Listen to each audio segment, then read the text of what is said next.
안녕하세요. 매경 자이언트TV의 쫄보개미 안갑성 기자입니다. 이전 두 개 영상에서는 각각 주가 수익 비율, PER 밴드 차트 그리기와 주가 순자산 비율, PBR 밴드 차트 그리기를 다루는데요. 주식 투자로 돈을 벌려면 결국 싸게 사서 비싸게 파는 게 핵심이죠. 그래서 개별 종목의 역사적인 PER 밴드와 PBR 밴드상 저점에 사서 고점에 파는 것도 투자 전략이 될 수 있습니다. 오늘은 개별 종목의 주가가 비싼지 싼지 알 수 있는 다른 기준인 ROE, Return on Equity, 자기자본 이익률이라고 하죠. 자기자본 이익률에 대해서 알아보겠습니다. 자기자본 이익률, ROE는 기업이 투입한 자기 자본을 사용해서 어느 정도의 단기 순이익을 만들어냈는지 나타내는 지표입니다. 수식으로 표현하자면 ROE는 단기 순이익을 자기 자본으로 나눈 값에 100을 곱하면 나오게 됩니다. 예를 들어 연간 ROE가 10%인 회사라면 자기 자본이 1억 원인 회사를 기준으로 했을 때 1년 동안 1,000만 원의 이익을 내고 있다는 뜻입니다.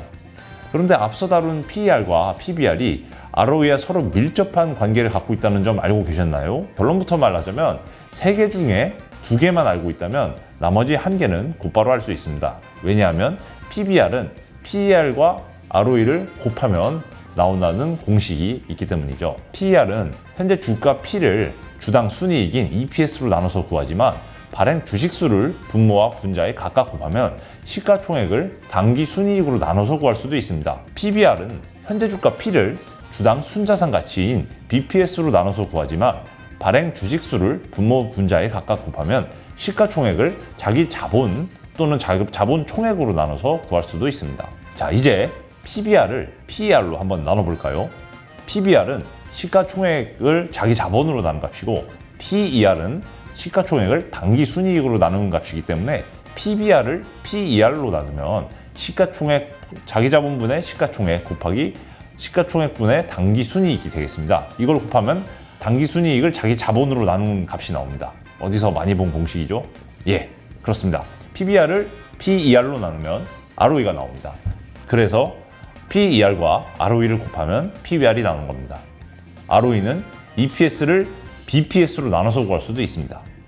정리하면 개별 종목이 비싼지 싼지 평가할 때 우리는 이익 대비 주가 수준을 보기 위해서는 PER을, 자본 대비 주가를 보기 위해서는 PBR을, 자본 대비 이익을 보기 위해서는 ROE를 사용합니다.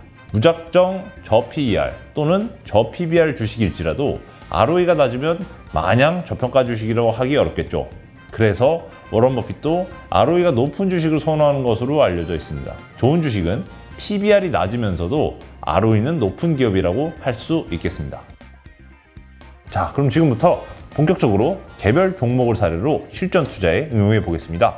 먼저 한국의 인터넷 플랫폼의 대장주인 네이버와 카카오입니다. PER 밴드와 PBR 밴드를 그릴 때와 마찬가지로 ROE도 네이버 증권에서 종목 분석 탭을 활용하시면 거기서 제공하는 데이터를 제가 사용해 봤습니다. 지난 영상을 놓치신 분들은 위에 링크를 보시면 제가 네이버 증권 데이터를 활용해서 PER 밴드와 PBR 밴드를 2017년 말부터 2024년 말까지 스스로도 그릴 수 있는 방법을 보실 수 있습니다. 자, 그러면 네이버의 4월 18일 장중 기준 주가는 촬영 시점을 기준으로 30만 7천 원대에서 등락하고 있는데요. 먼저 2017년 말부터 2024년 말까지 네이버 증권에서 제공하는 네이버의 PER 밴드를 그려보겠습니다. 2021년을 전후해서 네이버의 PER 밴드 차트가 이상하게 그려진 모습을 보실 수 있을 텐데요. 원래 네이버의 PER은 2019년 기준으로 47배, 2020년 기준으로는 52배 수준이었는데요.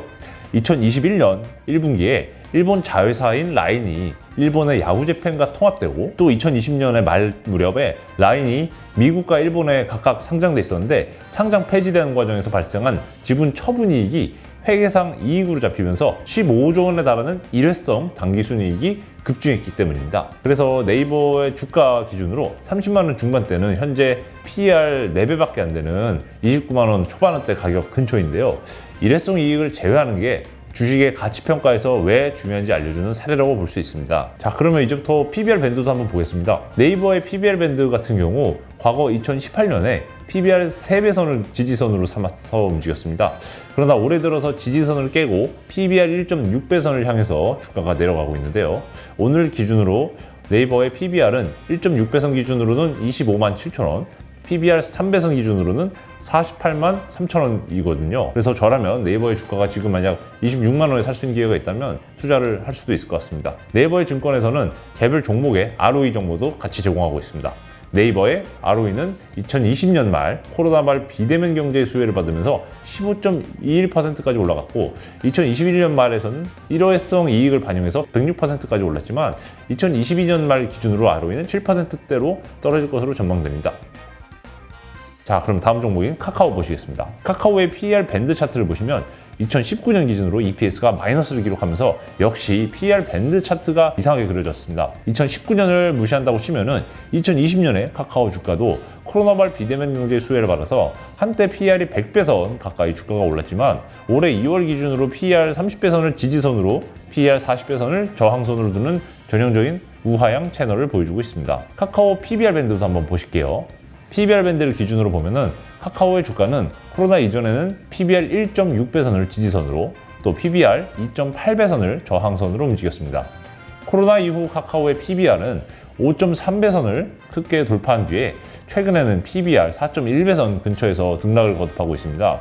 만약 카카오 주가가 PBR 1.6배선까지 조정을 받는다면 현재 기준으로 주가가 37,000원이 돼야 되고요. PBR 2.8배선 기준으로는 65,000원까지 조정을 받을 수 있습니다.